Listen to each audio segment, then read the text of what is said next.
When the smoke of great battles finally clears, only the quiet crackle of the hearth and interlaced fingers remain. This is a story of how sharp enmity transforms into serenity, and the darkest winters become the dawn of a happy life. Relax and immerse yourself in a love story. The fire in the hearth of the manor's eastern drawing room burned with a low, steady hum, casting long, liquid shadows across the Persian rugs. The scent of burning cedar and aged vanilla hung thick in the air, wrapping the room in a cocoon of absolute safety. Outside, the November wind howled against the enchanted window panes, but inside there was only the soft crackle of embers and the gentle rhythm of breathing. At the center of this warmth sat Draco and Hermione. Time had woven silver into his pale blonde hair and dusted her wild curls with frost, but the magnetic pull between them remained as an invisible, undeniable tether. At their feet, 3 small children, a tangle of blonde and dark curls, were sprawled across oversized velvet cushions. "Tell us again, grandfather," the youngest boy pleaded, his chin propped on his hands, eyes wide with the insatiable curiosity of a 7-year-old.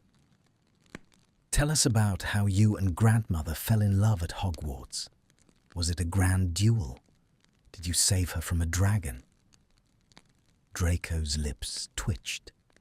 He lowered the heavy, leather-bound volume he had been pretending to read and let his gaze drift across the firelight to his wife. Hermione was already watching him over the rim of her teacup, a delicate, knowing smile playing on her lips. The bite of his silver ring felt familiar against his skin as he rested his hand on the armrest. "A dragon would have been far less terrifying, Scorpius," Draco drawled, his voice a rich, raspy baritone that still held a trace of its youthful, aristocratic drawl. "Your grandmother was a menace. Our very first 8th-year patrol, she spent the entire hour marching up and down the dampest, coldest corridors of the castle, dictating uniform regulations to me as if I were a particularly slow first year. I assure you, it was a tragedy of immense proportions. I nearly died of sheer irritation." The children erupted into giggles, entirely enchanted by the image of their formidable grandfather being scolded by their gentle grandmother. Hermione rolled her eyes playfully, setting her teacup down with a soft clink against the saucer. "I was merely trying to maintain order, Draco," she said, her tone light, though her eyes darkened with the weight of a shared secret. "Someone had to ensure you didn't simply lean against a tapestry and scowl at the portraits for 2 hours." The children laughed again, demanding more details of this supposed humorous misery. But as Draco spun a light-hearted tale of bickering over patrol routes, the warm, cedar-scented air of the drawing room seemed to thin, replaced in his mind by the biting chill of the past. The laughter of his grandchildren faded into the hollow echo of footsteps in a vacant corridor. The reality of that first patrol had not been humorous. It had been suffocating. The memory sharpened, cold and relentless. It was late October of their 8th year. The stone walls of Hogwarts still smelled faintly of ozone, charred wood, and old blood, a sensory ghost that no amount of scouring charms could entirely banish. The castle was practically a crypt, and they were the ghosts haunting its rebuilt corridors. Hermione walked 3 paces ahead of him, her posture so unnaturally rigid she looked as though she might shatter if tapped. The flickering light of the wall torches caught the sharp, tense lines of her shoulders. She was cloaked in her authority as head girl, but to Draco, Watching the erratic, jerky movements of her hands, it was a fragile armor. He walked behind her, his own strides measured, silent. He kept his hands buried deep in the pockets of his dark robes, his fists clenched so tightly his knuckles ached with the strain. He felt the crushing, suffocating atmospheric pressure of her proximity. Every time her robes rustled, a phantom static ran down his spine. He had expected her to yell at him. He had expected hexes or tears or a self-righteous speech about his presence polluting the very air she breathed. He had prepared his defenses for that. He knew how to be cruel. He knew how to be cold. But she gave him nothing, only this agonizing, stretching silence. "The third-floor corridor is clear," Hermione said suddenly. Her voice was brittle, devoid of the warmth he remembered from their childhood. She did not turn to look at him. She just stopped at the intersection, her back to him, rapidly smoothing the perfectly crisp edge of her sleeve cuff.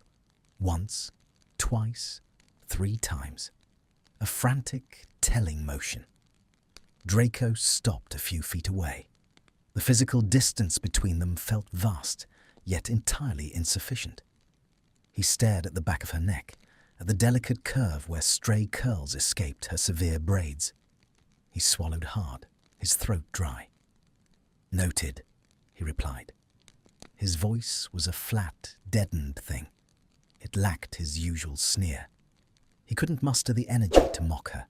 The guilt resting on his chest was too heavy, pinning his lungs, making every breath a conscious effort. She flinched at the sound of his voice. It was a microscopic movement, a subtle jarring of her spine, but in the dim, shadowed corridor, it was as loud as a scream.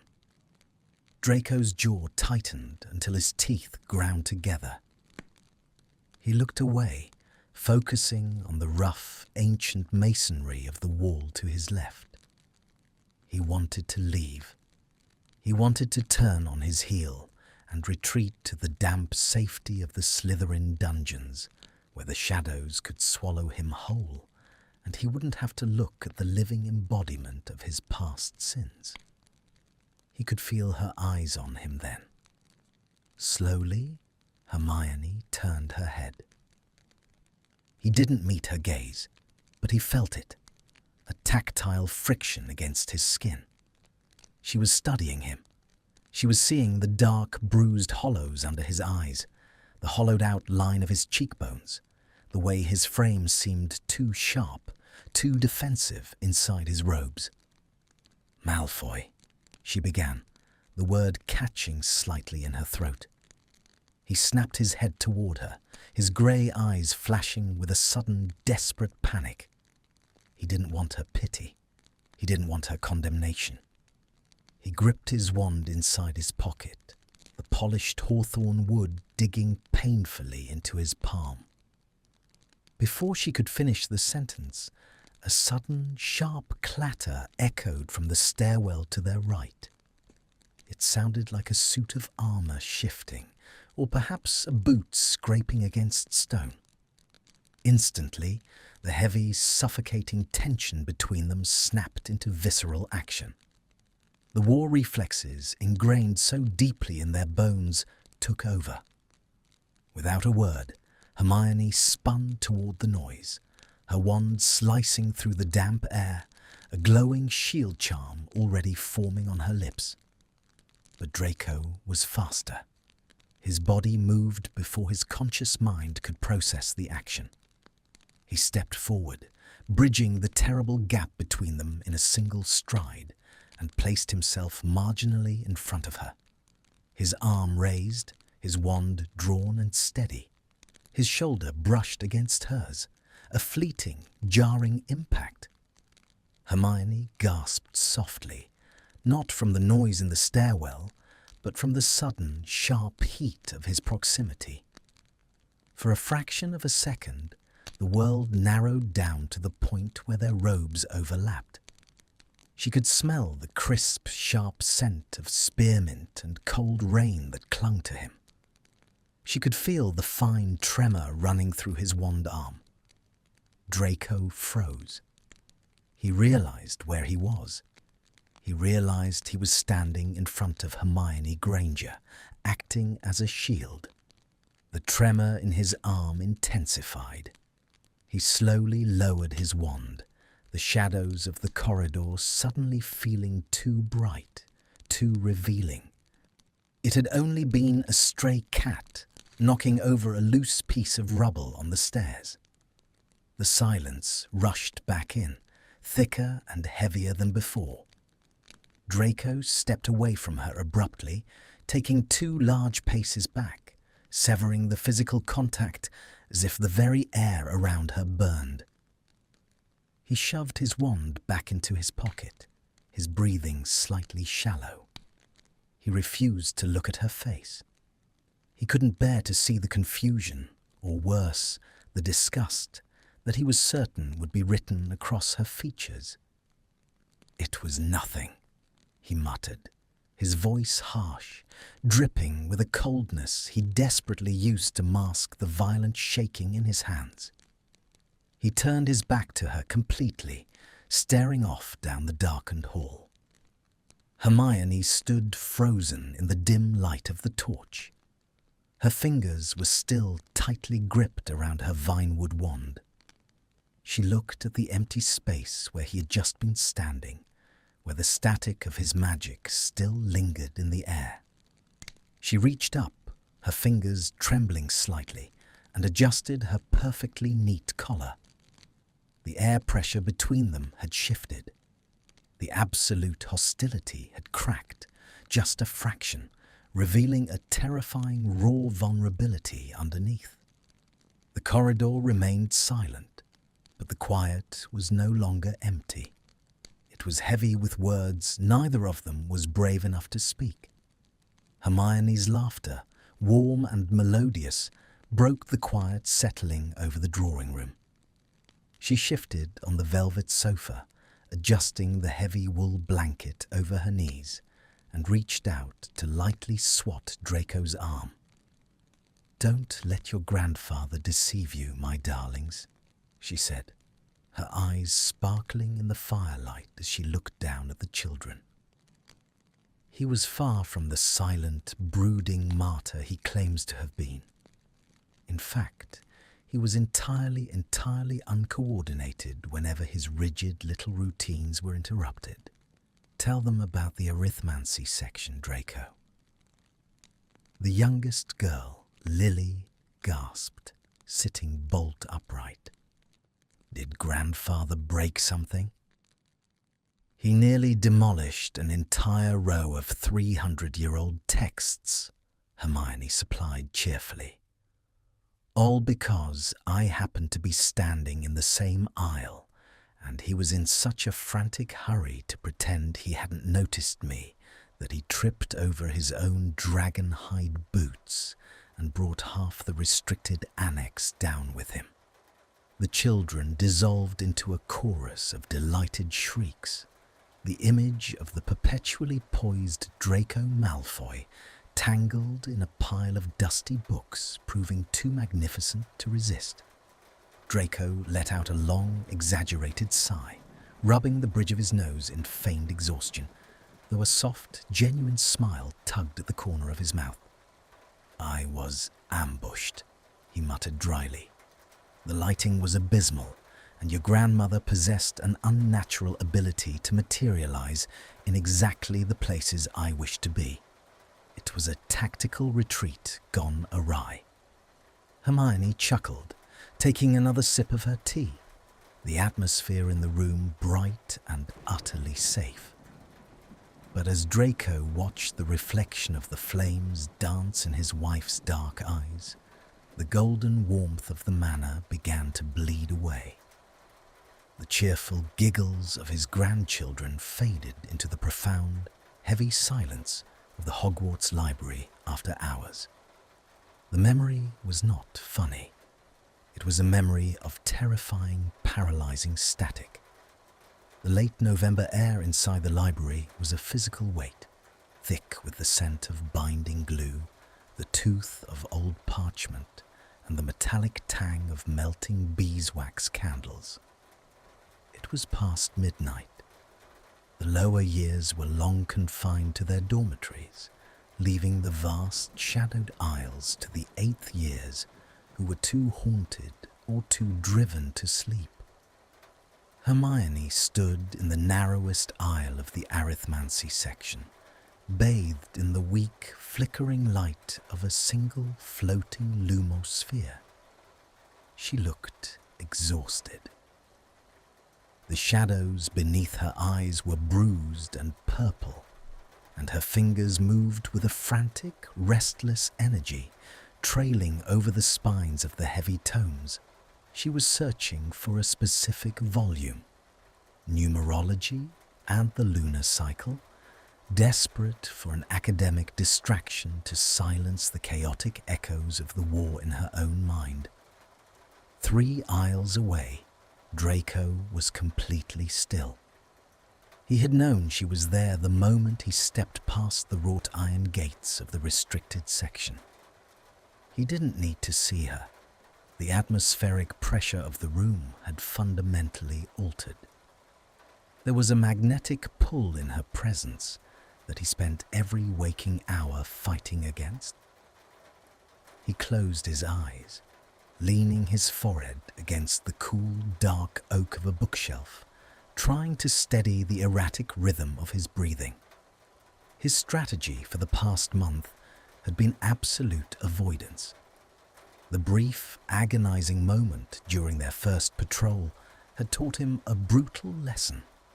His shields were useless around her. Her mere existence was a mirror reflecting every terrible choice, every moment of cowardice he had ever committed. He did not deserve to breathe the same air. His guilt was a physical anchor, dragging him into the dark, and he was terrified that if he got too close, his darkness would pull her down with him. Yet, he needed numerology and the lunar cycle.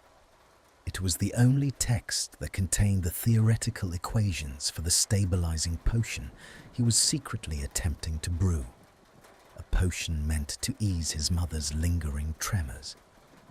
He opened his eyes. His jaw clenched so tightly, a dull ache radiated up to his temples. He stepped out of the shadows, his footsteps utterly silent against the stone floor. As Draco turned the corner into her aisle, the narrow space suddenly felt completely devoid of oxygen. Hermione froze. She didn't turn around immediately, but he saw the sudden stiffening of her spine, the way her hand paused mid-air over a row of books. The tactile friction of his gaze was enough to alert her. He stopped 2 paces behind her. The faint, crisp scent of spearmint and cold night air that always clung to his robes washed over her, cutting through the smell of dust and old paper. She slowly lowered her hand, her fingers curling into tight fists at her sides. "It's late, Malfoy," she whispered to the shelves. Her voice was strained, the absolute quiet of the library making the words sound like an intrusion. "The library does not have a curfew for us, Granger," he replied. His tone was a masterful illusion of icy indifference, a flat surface designed to hide the tremor in his hands. He kept his eyes fixed strictly on the top shelf, refusing to look at the erratic, nervous pulse beating at the base of her neck. He saw it then. The dark, cracked leather spine of the book he needed, wedged tightly on the highest tier, just above Hermione's head. Hermione saw it at the exact same moment. Driven by the exhaustion that frayed her usual common sense, she stretched upward onto her toes, her fingers reaching for the top edge of the spine. But the book was heavy, stuck between 2 larger volumes, and she couldn't get a proper grip. Draco did not think. The visceral instinct to simply take what he came for overrode his paralyzing fear of proximity. He stepped forward, bridging the terrible distance between them, and reached his arm over her shoulder to grasp the book. For a fraction of a second, their bodies were in perfect, terrifying alignment. Hermione gasped, shrinking back slightly, but there was nowhere to go. Her back was inches from his chest. The heat radiating from him was shocking, a stark contrast to the drafty chill of the library. As he curled his long fingers around the top of the book, Hermione, startled, lost her balance on her toes. Her hand slipped from the shelf, and her fingers brushed violently against his. It was not merely a touch. It was a jarring impact of raw static magic. The bite of his heavy silver ring scraped against the soft, warm skin of her knuckles. A violent jolt of electricity arced between them, so sharp and intense it felt as though the very air had snapped in two. Draco recoiled, as if he had been pressed against burning iron. The sudden, violent retraction of his arm threw him off balance. He jerked backward, his shoulder slamming hard into the opposite oak bookshelf. The wood groaned under the impact, and a stack of massive ancient encyclopedias, balanced precariously on the edge, cascaded downward. They hit the stone floor with a deafening, hollow echo that shattered the intimate silence of the library like broken glass. Dust plumed into the air, dancing wildly in the light of the lumosphere. Draco stood frozen, pressed against the shelf, his chest heaving. His knuckles were bone white as he gripped his wand inside his pocket, a desperate, frantic need to defend himself against the suffocating warmth she had just imprinted on his skin. He stared at his own hand, the hand that had touched hers, his grey eyes wide with an unrestrained panic he could no longer hide. Hermione turned slowly, her heart hammering violently against her ribs. She looked at the fallen books, then at him. She saw the terror in his eyes before he had the chance to bury it. She instinctively reached up, a frantic motion, and began to forcefully smooth down the lapels of her cardigan, her own fingers trembling uncontrollably from the static that still hummed in her veins. The silence rushed back in, thicker and more dangerous than before. Draco swallowed hard, his throat working. The vulnerability of the moment was unbearable. He had to rebuild the wall. He had to freeze the air before she could see how entirely shattered he was beneath the surface. His expression hardened, the panic bleeding out to leave a mask of pure, biting disdain. He looked at the book still wedged on the top shelf, then down at the mess on the floor, and finally, for one brief, agonizing second, he met her eyes. They were wide, full of questions he absolutely refused to answer. "Keep the bloody book," he sneered, his voice a harsh, low whisper that scraped against the quiet. He turned on his heel, his dark robes swirling violently around his ankles, and stalked out of the aisle. He did not look back. His heavy footsteps faded down the corridor, leaving Hermione standing entirely alone in the dust-filled air. She stood frozen in the flickering light, staring at the empty space he had left behind. Slowly, she lifted her hand, looking at the faint red mark where his silver ring had grazed her skin. The conflict had not been avoided. It had deepened. The icy distance had returned, but the undeniable, terrifying friction of their touch remained, burning quietly in the dark. A sudden, violent gust of November wind threw a handful of sleet against the towering, enchanted windows of the drawing room, causing the glass to rattle menacingly in its leaded frames. The noise drew Scorpius's attention away from the hearth. He shivered dramatically, pulling the edge of Hermione's knitted wool blanket over his small shoulders. "Listen to that gale," Hermione murmured, her voice a soft, comforting hum against the storm's fury. She reached out, her fingers gently brushing a stray blonde curl from the boy's forehead. "It sounds exactly like the tempest that swept over the Scottish Highlands during our 8th year. Do you remember, Draco? The day the sky turned the colour of bruised iron." Draco leaned back against the deep green velvet of his armchair, crossing his legs with a fluid, relaxed grace that belonged entirely to the present. He picked up his crystal tumbler, the amber liquid inside catching the firelight.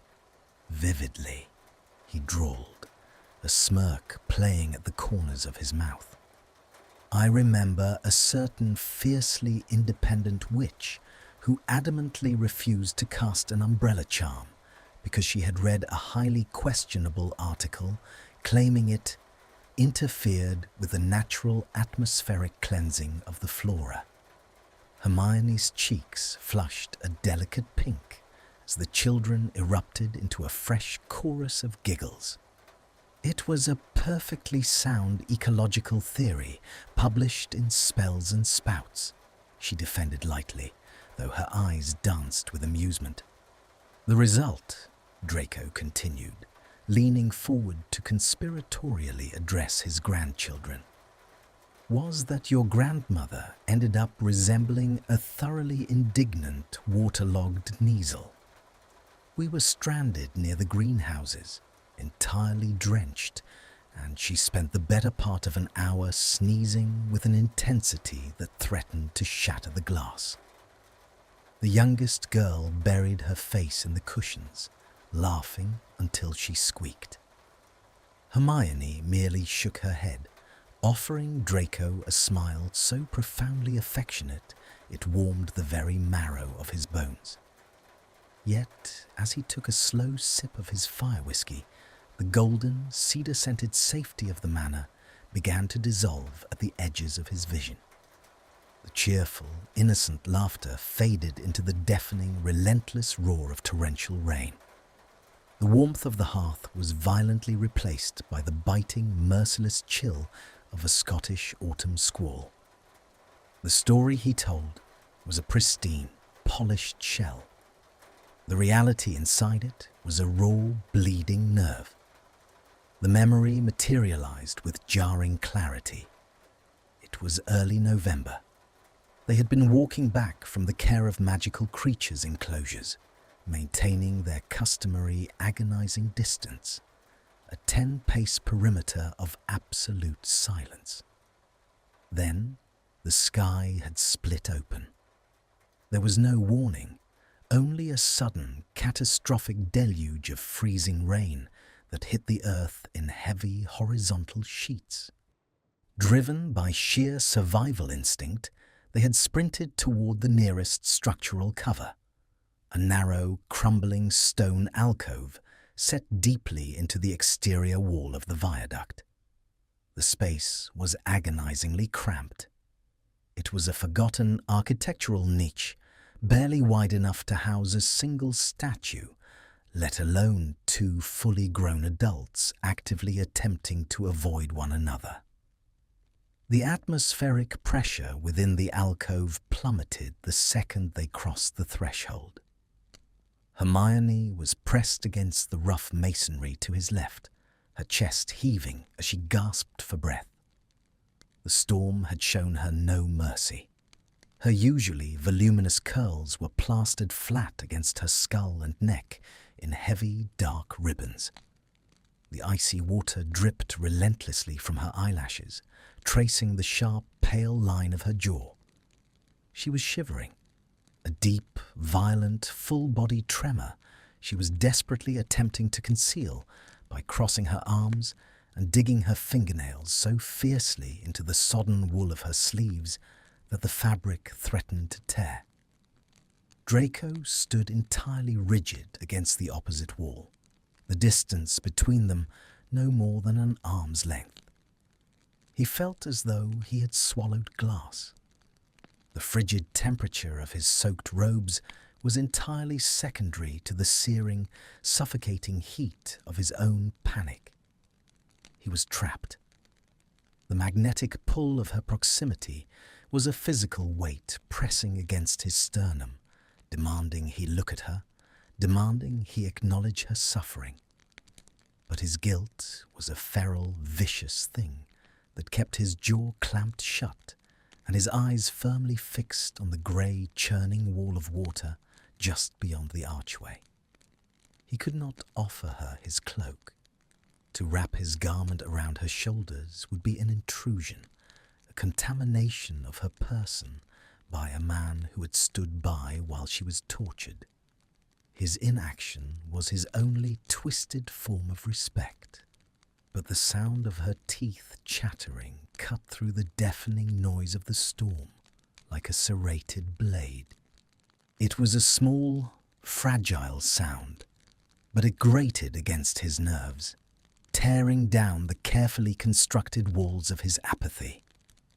He could smell the petrichor, the damp earth, and the faint, sweet scent of vanilla attempting to fight through the metallic tang of the freezing rain. His rigid posture broke. He could not endure it a second longer. Moving with a slow, deliberate caution, terrified that a sudden motion might cause her to flinch away from him, Draco slid his hand into the inner pocket of his dripping robes. His long fingers curled tightly around the polished hawthorn wood of his wand. The tremor that resided permanently in his left hand flared to life, a testament to his own frayed nerves. He did not ask for permission. He did not speak. Draco raised his wand and executed a complex, wordless, localized warming charm. A sudden, intense burst of muted golden magic erupted from the tip of his wand. It did not shoot forward like a spell. Rather, it expanded outward like a slow-motion ripple through heavy water. The magic washed over the narrow alcove, pushing back the biting chill with a thick, intoxicating heat. Hermione gasped, a sharp intake of air as the golden haze wrapped around her shivering form. The steam began to rise in faint wisps from her sodden clothing. For a fraction of a second, the relief was palpable. The violent shaking of her shoulders subsided. But the golden light of the charm was painfully bright in the gloom, and as it illuminated the small space, it cast unforgiving shadows. The heat caused the heavy, wet wool of Hermione's collar to sag. The fabric slipped an inch down her shoulder, exposing the hollow of her neck. Draco's breath caught in his throat, strangling him.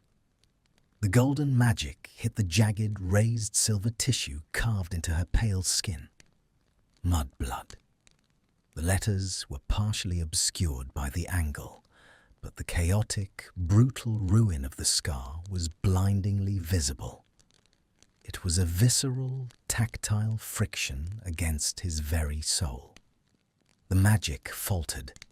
The golden light sputtered, dimming slightly as Draco's concentration shattered into 1,000 jagged pieces.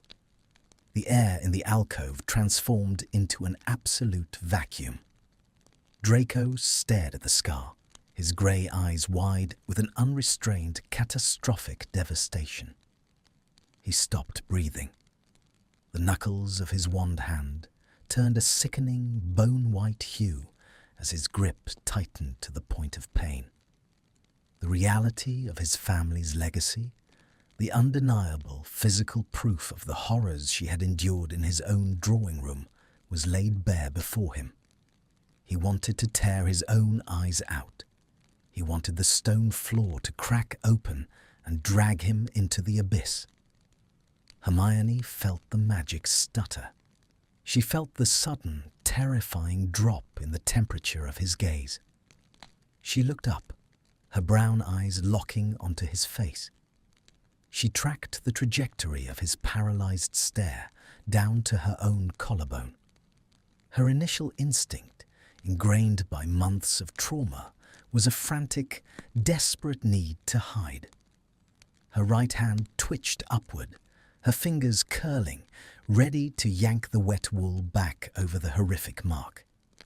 But as she looked at his face, at the absolute silent agony warping his usually impassive features, at the way his chest hitched with a ragged, silent breath, she stopped. She forced her hand back to her side, her fingers uncurled, pressing flat against the damp stone wall. She did not cover the scar. She stood there, trembling not from the cold, but from the raw, terrifying exposure of the moment, leaving herself entirely vulnerable to his gaze. It was a silent, defiant surrender. Draco's chest heaved. He slowly, agonizingly lowered his wand, though he did not extinguish the warming charm. The physical chasm between them was merely inches, but it felt like traversing an ocean of broken glass. Driven by an involuntary, terrifying compulsion, he took a microscopic step forward, a visceral alignment of their shared silent ghosts. He raised his left hand. It was shaking so violently it looked as though he were caught in the aftermath of a cruciatus. He reached out toward her throat. He did not touch her. He halted his hand a millimeter above the raised silver skin, the heat radiating from his long fingers, contrasting sharply with the damp chills still clinging to her neck. Hermione's eyes widened, her pupils dilating until they were almost entirely black. She held her breath, entirely frozen, caught in the devastating static of his proximity. Draco stared at the space between his fingertips and her scar. The sheer weight of what he could not say threatened to crush him. He did not utter pathetic apologies. He did not offer useless, scripted words about ruining her life. He merely stood there, his hand hovering over her deepest wound, vibrating with a desperate, protective rage aimed entirely at himself. Slowly, his fingers curled inward. He pulled his hand back, clenching it into a tight, white-knuckled fist, and brought it to rest heavily against the cold stone wall, mere inches from her temple. He bowed his head, closing his eyes, letting his forehead rest against the rough masonry. A long, ragged exhale escaped his lips, brushing warmly against her damp cheek. Hermione did not shrink away. The hostility had fractured completely. Slowly, deliberately, she shifted her weight. She took a fractional step forward, closing the distance, until the wet fabric of her sleeve brushed against the dark, damp wool of his robes. Outside, the freezing rain continued to lash violently against the ancient stones of Hogwarts. But inside the narrow alcove, the freezing distance had finally broken. They stood shoulder to shoulder in the golden, steam-filled gloom, bound together by the terrifying, fragile thread of an unspoken, shared survival. The emerald velvet of the armchair absorbed the weight of Draco's sigh as another log fractured in the hearth, sending a shower of brilliant gold sparks up the blackened chimney. The drawing room of the manor was steeped in an opulent, drowsy warmth. The heavy, gold-threaded curtains were drawn tightly against the winter night, sealing the family inside a bubble of absolute security. The scent of roasted chestnuts and aged oak floated above the faint metallic tang of the snowstorm raging outside the enchanted glass. At his feet, the youngest boy, Scorpius, traced the intricate, twisting patterns of the Persian rug, his chin propped in his hand. The children were completely enthralled, entirely oblivious to the heavy, unspoken ghosts that occasionally flickered in the space between their grandparents' armchairs. So, if grandmother didn't freeze in the storm, the middle child, a girl with striking silver blonde braids, piped up, her grey eyes narrowed in careful calculation. "When did you actually stop glaring at each other? Father said you used to be absolutely terrible." Draco chuckled, a low, smooth sound that rumbled in his chest. He swirled the amber liquid in his crystal tumbler, the ice clinking a delicate crystal rhythm against the glass. He glanced at Hermione. She was reclining against the cushions of her sofa, an archaic, leather-bound volume resting forgotten on her lap. Her lips were curved into a private, knowing smile, the firelight catching the faint, elegant lines around her dark eyes.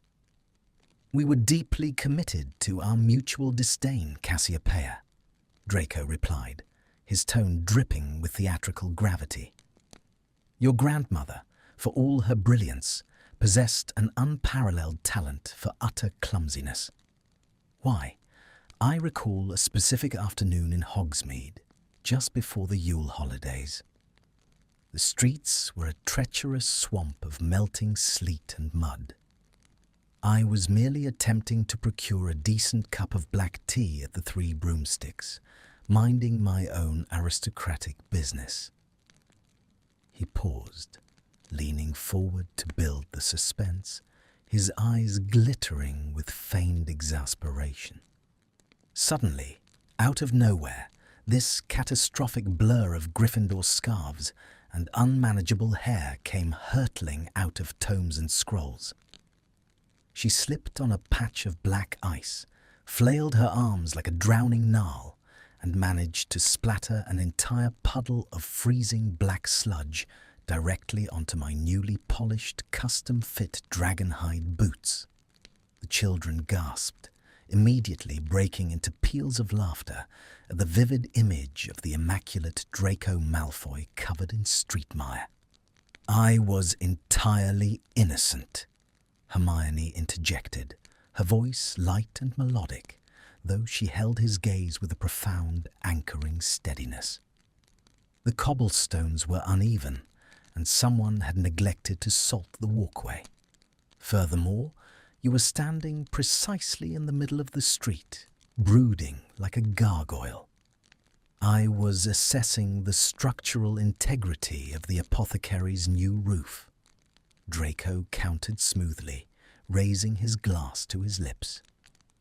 "And your sudden kinetic interference nearly sent us both careening into a snowbank.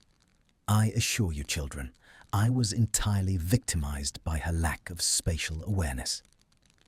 The drawing room echoed with their bright, innocent giggling.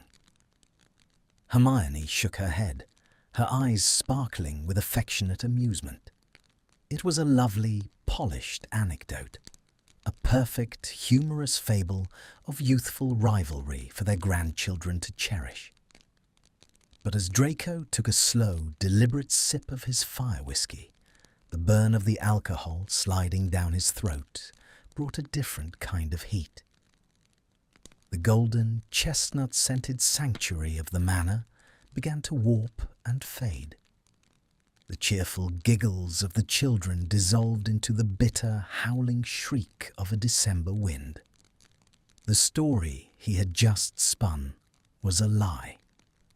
A protective, glittering shell wrapped around a memory so deeply fractured and painful that recalling it still caused a phantom tremor to trace the line of his spine. The reality of that muddy afternoon in Hogsmeade was not a comedy of errors. It was a violent, suffocating shift in atmospheric pressure. The memory seized him, pulling him back to the bleak, unforgiving grey of their 8th year. It was mid-December. The post-war reconstruction of Hogsmeade was a slow, agonizing process. Half the shops were still boarded up with raw, unpainted timber, and the sky above the village was a permanent bruised slate. The air was viciously cold, carrying the sharp metallic bite of impending snow and the stale, lingering scent of despair that the war had left, baked into the very cobblestones. Hermione had insisted on visiting the village. She was driven by a frantic, nervous energy, a desperate need to simulate normalcy. Draco, bound by the headmistress's strict paired patrol schedules, had been forced to accompany her. They walked in their standard, agonizing configuration, 3 paces apart, shrouded in a heavy defensive silence. The streets were a treacherous mess of half-frozen slush and deep, churning black mud. Hermione's posture was stiff, the thick wool of her Gryffindor scarf wrapped so tightly around her neck it looked suffocating. She kept her eyes fixed firmly on the ground, carefully navigating the slick stones, her knuckles white where she gripped the strap of her satchel. Draco walked slightly behind her, to her left. His jaw was clenched so tightly, his teeth ground together. The magnetic pull of her proximity was a relentless, exhausting weight on his chest. Every time her boot slipped slightly in the slush, an involuntary jolt of adrenaline spiked in his veins, his hand twitching toward his wand. He hated the village. He hated the open spaces where the shadows could not hide him. Most of all, he hated the way the passing villagers looked at her, with reverence, and then looked at him with undisguised venomous loathing.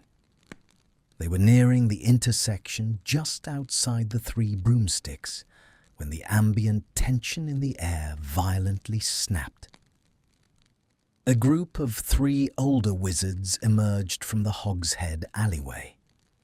They were rough-looking men, wrapped in heavy, dark cloaks that smelled fiercely of stale ale and raw tobacco. Their eyes were hollow and hard, carrying the specific, embittered cruelty of those who had quietly sympathized with the Dark Lord's regime and were now drowning in the resentment of the aftermath. One of them, a massive, broad-shouldered man with a jagged scar cutting through his greying beard, locked eyes with Hermione. Draco felt the atmospheric pressure plummet. The hair on the back of his neck stood on end. It was an ingrained predatory instinct, honed by years of living in a house full of monsters. He recognized the shift in the man's posture, the subtle drop of the shoulder, the deliberate, heavy thud of his boots changing trajectory to intercept her path. Hermione, focused entirely on a treacherous patch of black ice ahead of her, did not see him coming. The man sneered, his hand dropping casually toward the deep pocket of his coat where a wand was undoubtedly concealed. He opened his mouth, a foul, derogatory slur already forming on his cracked lips.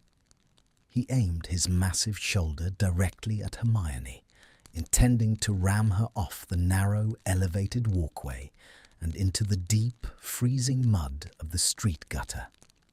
Draco did not consciously decide to move. Conscious thought would have demanded hesitation. Conscious thought would have reminded him of his paralyzing guilt, of his unworthiness to act as her shield.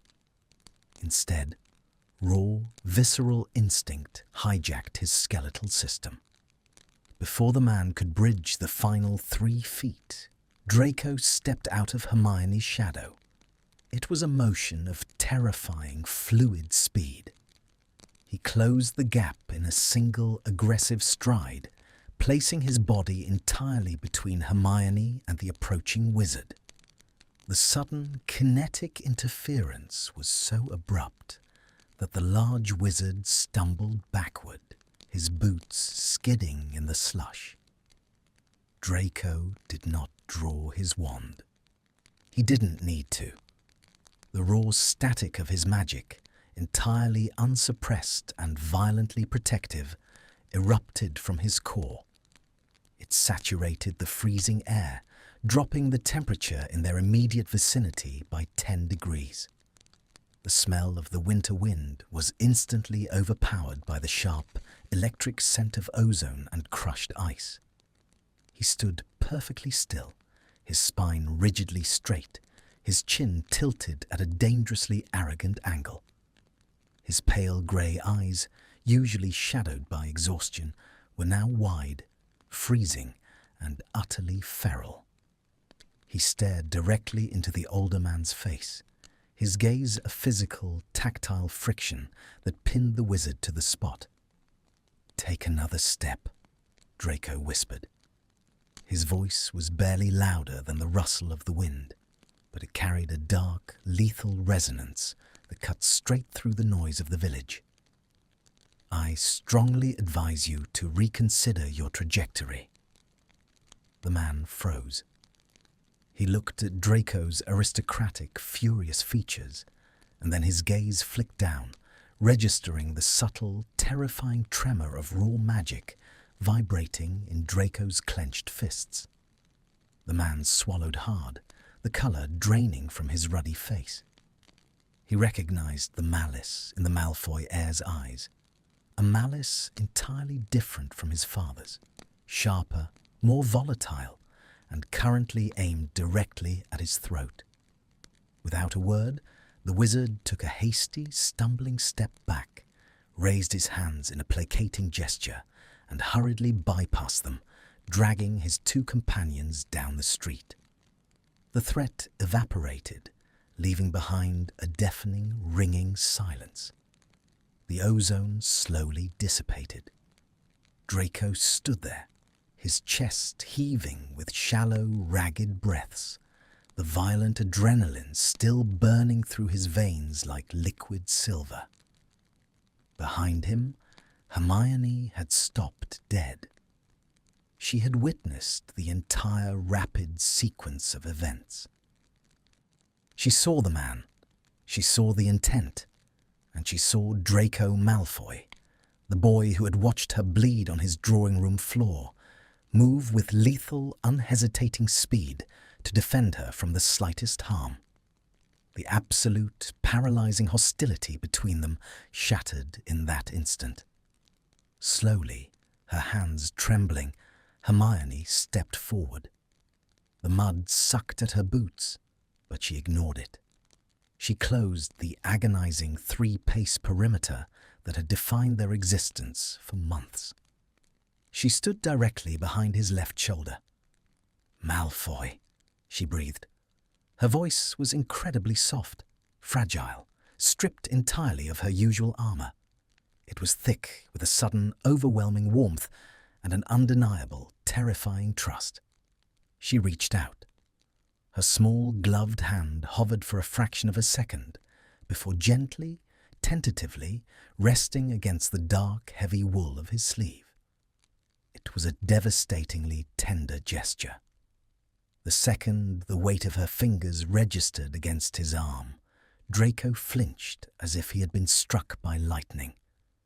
The sudden influx of her trust, the absolute purity of her gratitude, crashed into his meticulously constructed walls of self-loathing.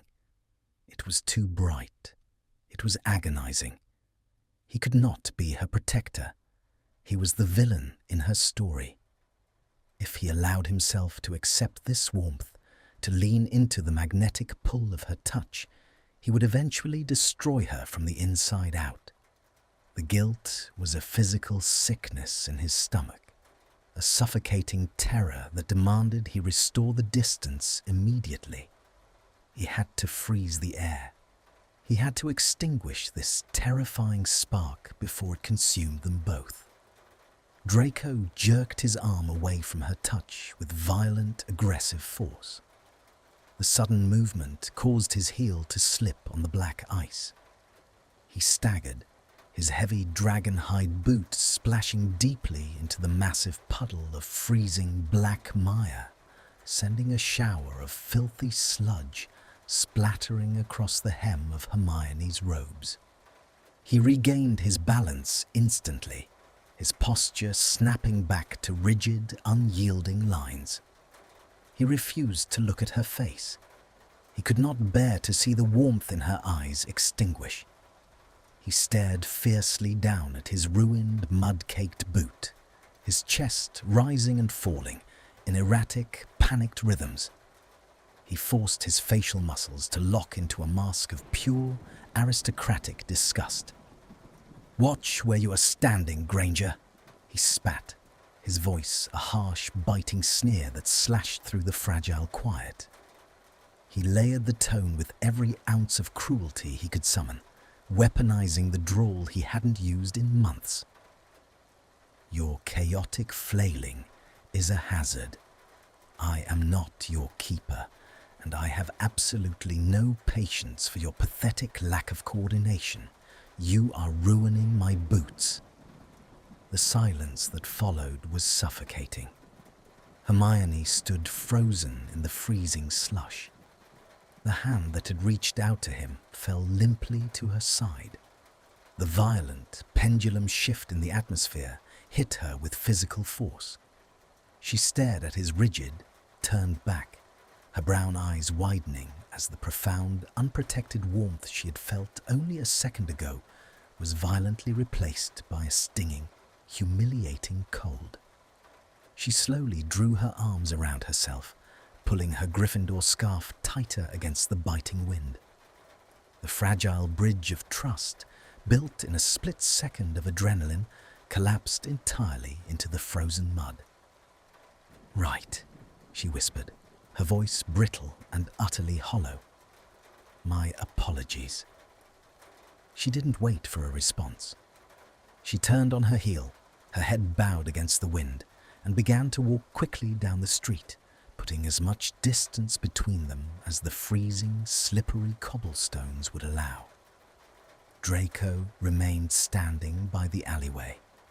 The biting December wind howled around him, tearing at the edges of his dark cloak.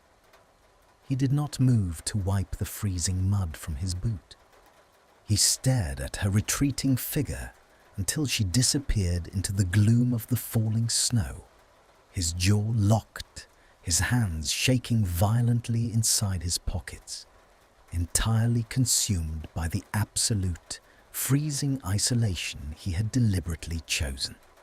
The crackle of the fireplace was the only sound for a long moment, a rhythmic, soothing pulse that filled the silence of the drawing room. Draco watched the way the orange light caught the intricate silver embroidery on the cuff of his sleeve, a detail that felt remarkably solid compared to the shifting shadows of his memory. He felt Hermione's gaze on him, not the sharp, inquisitive look she gave the children, but something deeper, a silent touch that resonated in the hollow of his chest. "Grandmother," little Lily whispered, tugging at Hermione's sleeve. "You said there was a potion mishap. Did Grandfather really turn pink?" Hermione let out a soft, melodic laugh that seemed to ripple through the warm air like a charm. She leaned forward, the firelight illuminating the gentle curve of her neck. "Oh, it was a catastrophe, Lily. We were in the advanced alchemy lab, and your grandfather was being particularly meticulous. He insisted that the fluxweed needed to be diced to a precision of 0.5 millimeter. He was so busy measuring his cuts with a silver ruler that he didn't notice the cauldron was beginning to vibrate. When it finally went, the steam was a very aggressive shade of fuchsia. Poor Draco didn't just have pink hair. His eyebrows looked like fluffy strawberry marshmallows for 3 days. The children collapsed into fits of hysterical giggles, pointing at Draco as if they could see the phantom pink hair even now. Draco raised a haughty eyebrow, though the corners of his mouth betrayed him. It was a noble sacrifice for the sake of experimental chemistry, he drawled, his voice thick with a mock seriousness that only made the children laugh harder. I wore the colour with a dignity few could master. And if I recall, your grandmother's hair didn't fare much better. It looked like a particularly agitated hedge of brambles. As the room filled with the bright, uncomplicated joy of his family, Draco's fingers tightened around the stem of his glass. The laughter began to distort, becoming the bubbling, rhythmic hiss of a copper cauldron. The scent of wood smoke was replaced by the pungent, eye-watering fumes of crushed mint, sulphur, and something metallic, like blood on a cold blade. The memory didn't just return, it submerged him. The 8th year alchemy lab was a cavernous, drafty space located in the depths of the castle, where the stone walls were always slick with a thin film of dampness. It was mid-January, a month defined by a bone-deep chill that no hearth could truly penetrate.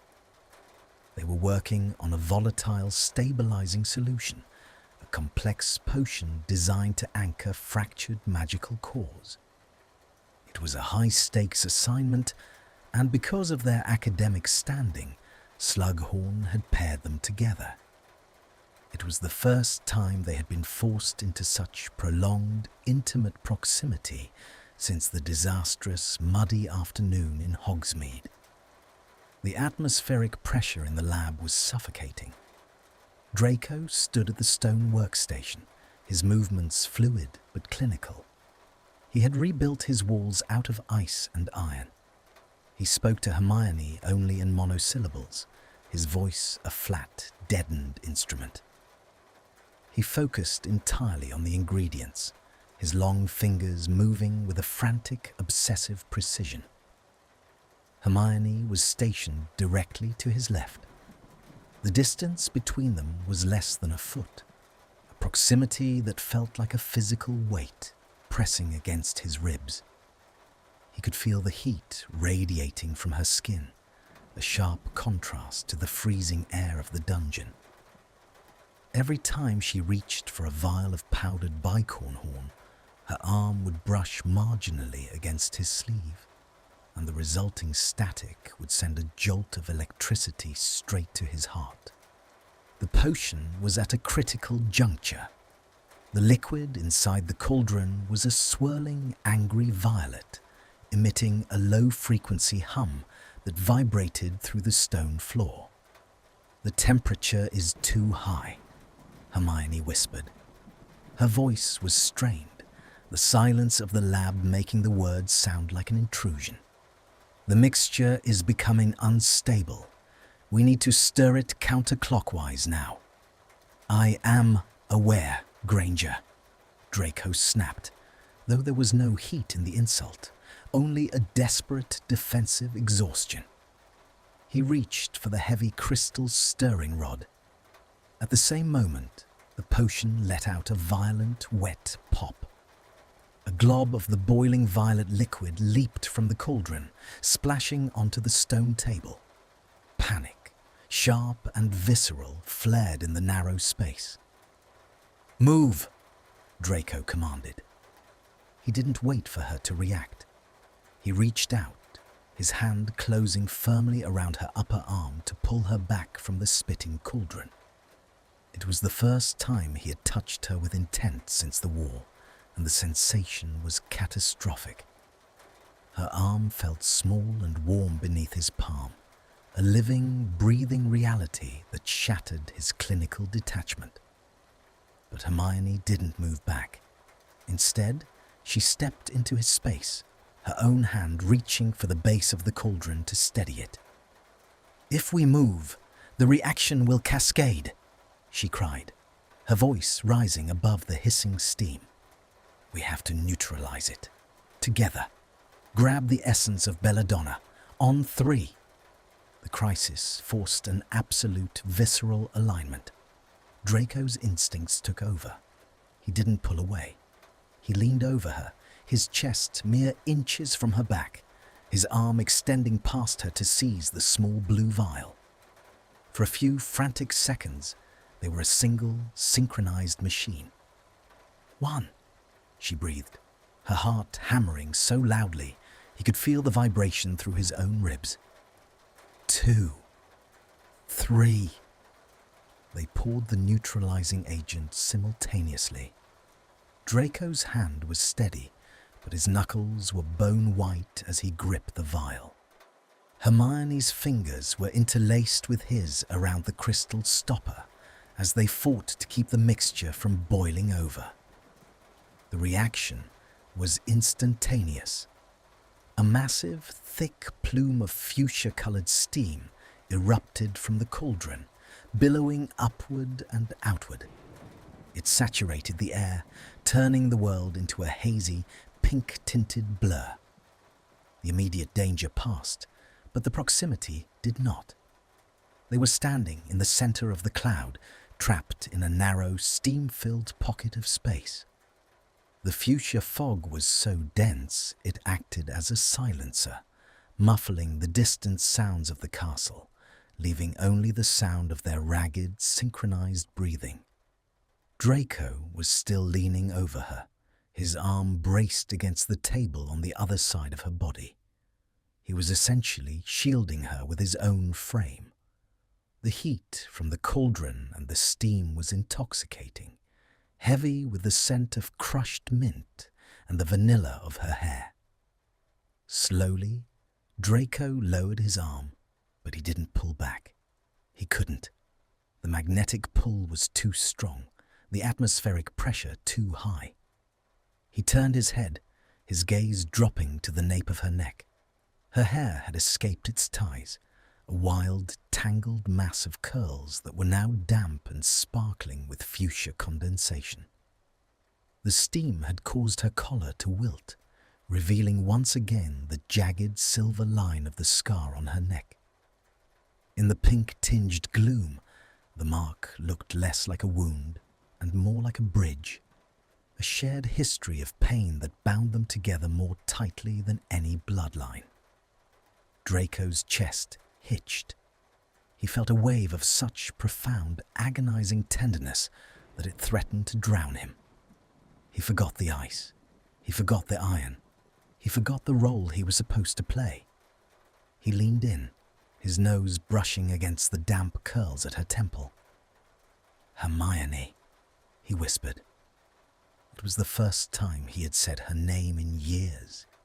It sounded like a prayer, like a confession, like a surrender. Hermione's breath hitched in a sharp, jagged sob. She didn't flinch. She didn't pull away. Instead, she tilted her head back, her crown resting against the hollow of his shoulder.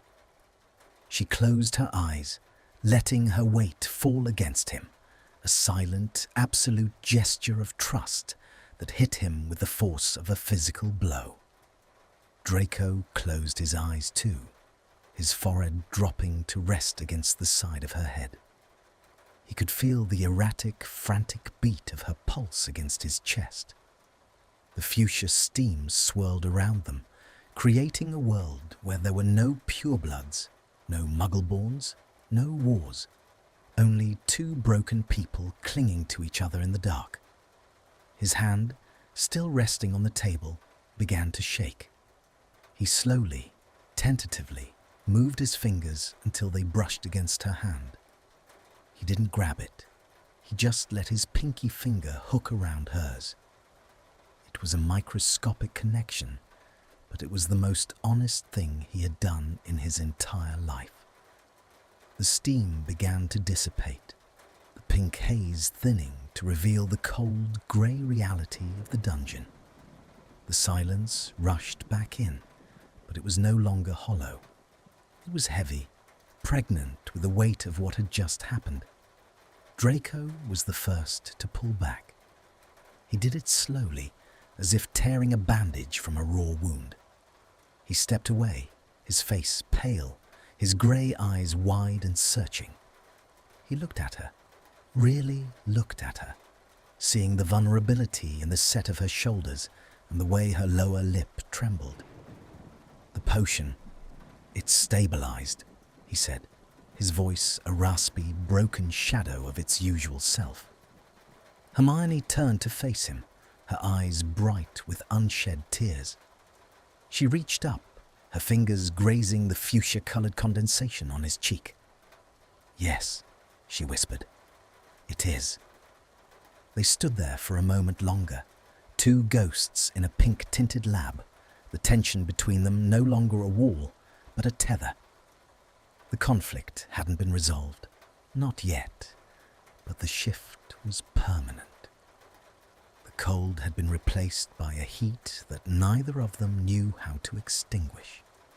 "And that," Draco said, his voice returning to the present, "is why you must always be careful when mixing belladonna with fluxweed, or you might end up as colourful as a Chudley cannon fan." The children laughed, but Hermione's hand found his beneath the heavy wool of the blanket.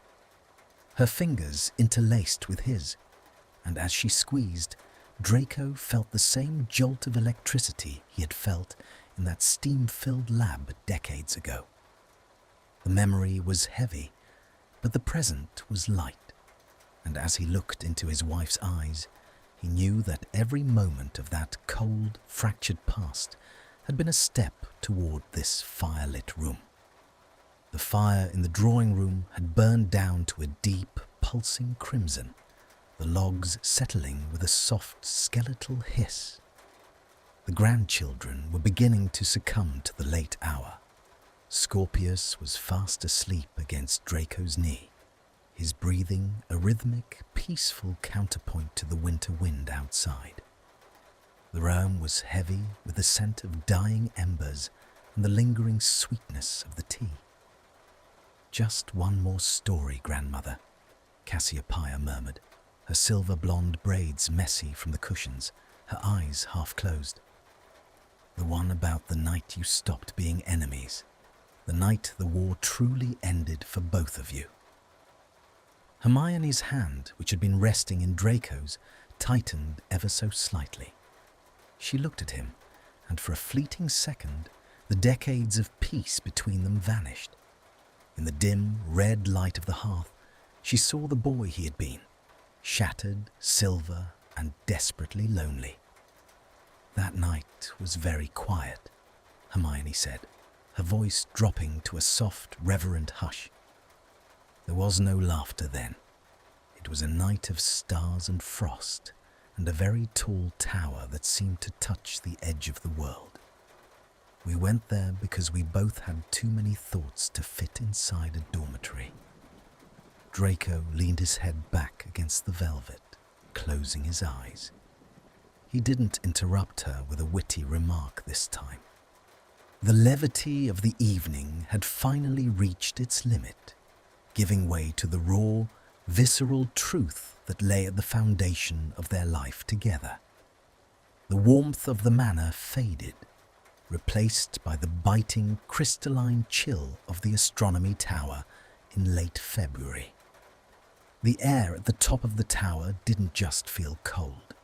It felt sharp, like inhaling powdered diamonds. The wind whipped through the open arches, carrying the scent of frozen pine and the ancient, indifferent smell of the stars. Draco stood at the far edge of the ramparts, his hands gripping the frozen stone railing so tightly that the silver of his family ring felt like an ice burn against his skin. His knuckles were bone white. He was wearing only a thin white shirt and his school trousers, the freezing temperature a necessary penance to numb the chaotic, screaming guilt in his head. Every time he closed his eyes, he felt the fuchsia steam of the alchemy lab. He felt the phantom weight of her head against his shoulder. The warmth of her trust was a poison he didn't know how to survive. It was a light he didn't deserve, and the more she offered it, the more he felt himself dissolving. He was a Malfoy. He was a mark, a stain, a hollowed-out shell of a boy who had almost been a murderer. He heard the soft, rhythmic thud of footsteps on the stone stairs. He didn't need to turn around. The atmospheric pressure shifted, the magnetic pull of her presence cutting through the freezing gale. Hermione stepped onto the platform. She was wrapped in a heavy cloak, her breath blooming in the air like small white ghosts. She didn't stay by the stairs. She walked directly toward him, her boots clicking with a deliberate, relentless cadence that spoke of a decision finally made. She stopped 3 feet away. The silence between them was not empty. It was a high-tension wire, vibrating with everything they hadn't said since Hogsmeade, since the lab, since the war began. "You're going to catch pneumonia," she said. Her voice was brittle, trembling with a mixture of cold and a simmering, desperate frustration. "Leave, Granger," Draco replied. He didn't look at her. His voice was a raspy, broken thing, barely audible over the wind. "Go back to your warm common room and your golden friends. You shouldn't be here." "I am tired of you telling me where I should be," she snapped, stepping closer. The distance between them shrank to a mere foot. The heat of her body was a tactile friction against his frozen side. "I am tired of the silence, Draco. I am tired of you protecting me one moment and then treating me like a plague the next." Draco's jaw locked. He finally turned his head, his grey eyes wide, feral and utterly ravaged by exhaustion. The moonlight caught the sharp, gaunt lines of his face, making him look like a marble statue of grief. "I am a plague," he hissed, his chest heaving with a sudden, violent surge of emotion. "Do you not see it? Every time you get close to me, you end up splattered in mud or covered in scars. I am a ruin, Hermione. I am the rot in the foundation of everything you believe in." "Stop it," she whispered, her voice cracking. "I can't be what you want," he shouted, the sound echoing off the stone arches and lost to the night. He let go of the railing and turned fully toward her, his hands shaking so violently he had to clench them into fists. "I can't look at you without seeing my aunt's knife. I can't touch you without remembering that I did nothing to save you.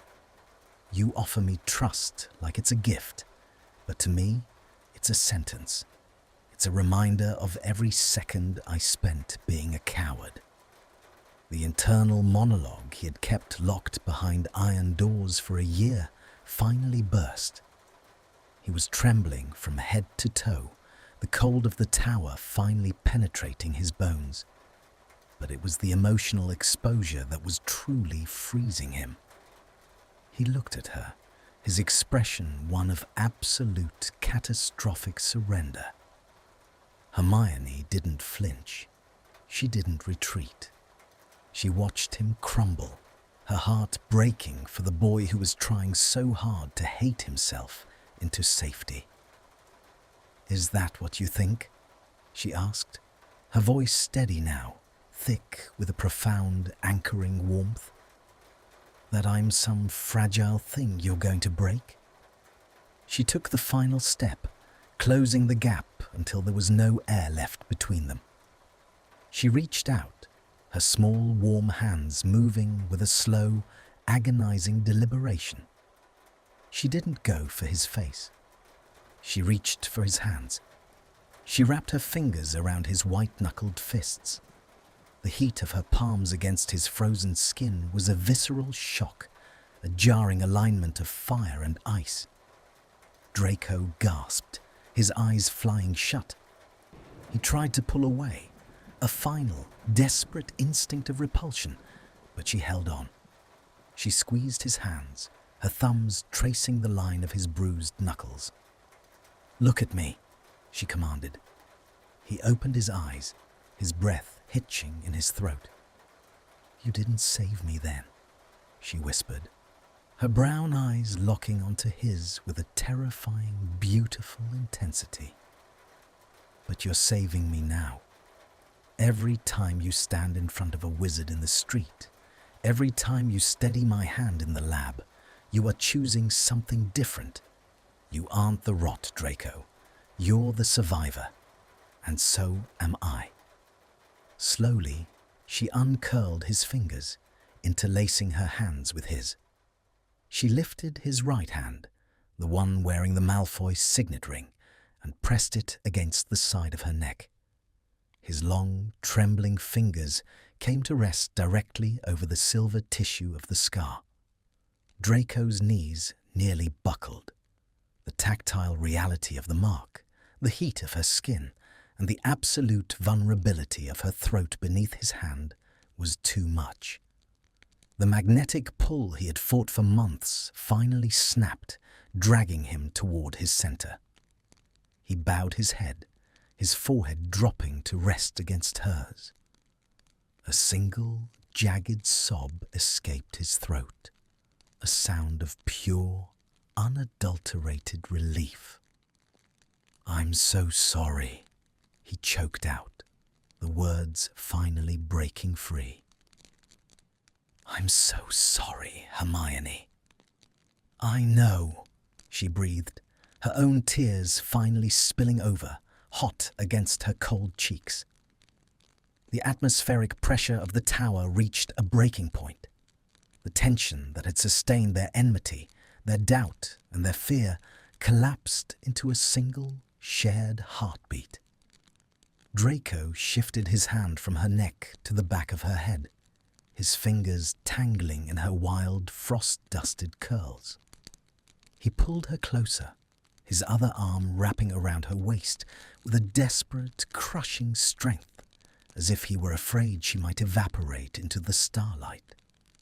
Hermione reached up, her hands finding the lapels of his thin shirt, pulling him down toward her. The kiss was not gentle. It was not a polished, romantic moment from a storybook. It was a collision. It was the taste of salt and winter, the heat of two people who had been starving in the dark for a lifetime. It was a desperate, visceral reclamation. Draco kissed her with a hunger that was almost painful, his lips bruising hers in a frantic attempt to erase every inch of distance that had ever existed between them. It was the sound of her name on his tongue, the feeling of her small hands gripping him as if he were the only solid thing in a world made of shadows. When they finally pulled apart, just an inch, the freezing wind was still howling, the stars were still indifferent, and the war was still a scar on the horizon. But the air between them was no longer cold. Draco kept his forehead pressed to hers, his eyes closed, his breathing ragged and shallow. He was still shaking, but the tremor was different now. It wasn't the vibration of a breaking man, but the hum of a heart finally finding its rhythm. "Don't leave," he whispered into the space between their lips. "Never," she replied. In the drawing room of Malfoy Manor, the elderly Draco opened his eyes. Hermione was looking at him, her hand still holding his, her thumb tracing the same knuckles she had held on the tower all those years ago. The children were all asleep now, a soft pile of blonde and brown curls in the firelight. The conflict of their youth was a distant echo, but the heat of that night on the tower remained, the foundation upon which they had built every quiet, happy moment that followed. The drawing room had drifted into a state of profound, velvet peace. The fire was little more than a collection of glowing rubies nestled in grey ash, providing just enough light to illuminate the tranquil faces of the sleeping grandchildren. Draco watched the rise and fall of Scorpius's chest against his leg. feeling a sense of groundedness that his younger self would have found inconceivable. The winter storm outside had settled into a rhythmic, muffled drumming, a distant reminder of a world that no longer had the power to disturb the sanctuary they had built. Hermione shifted slightly, the silk of her robes whispering against the sofa. She reached out, her fingers dancing over the handle of the cold teapot before she turned her gaze back to Draco. Her eyes were soft, reflecting a lifetime of shared silences and understood glances.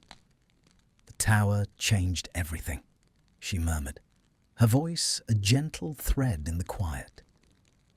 But it was the days that followed, the quiet ones, that truly knit the pieces back together. "Do you remember the Yule truce, Draco? When the castle was empty and the only sound was the snow falling against the great hall windows?" Draco leaned his head back, his eyes tracking the intricate plasterwork of the ceiling, now draped in soft shadows. "I remember the silence," he said softly. "For the first time in years, it wasn't a weapon. It was a blanket." As he spoke, the opulent, warm safety of the present began to expand, shifting into the hushed, expectant atmosphere of the Hogwarts Yule holidays. The weight of the grandchildren disappeared, replaced by the light, airy tension of a new, fragile intimacy. The Yule holidays of their 8th year were unlike any that had come before. Most students had fled the castle, desperate for the familiar comforts of home and the reassurance of family. But for those who remained, the few, the haunted, the displaced, Hogwarts became a sprawling, silent cathedral of stone and frost. Draco and Hermione found themselves in the unique, shared isolation of the 8th year common room. The fire in the grate was the only source of light, casting a warm amber glow over the mismatched furniture and the stacks of books that Hermione could never quite bring herself to tidy.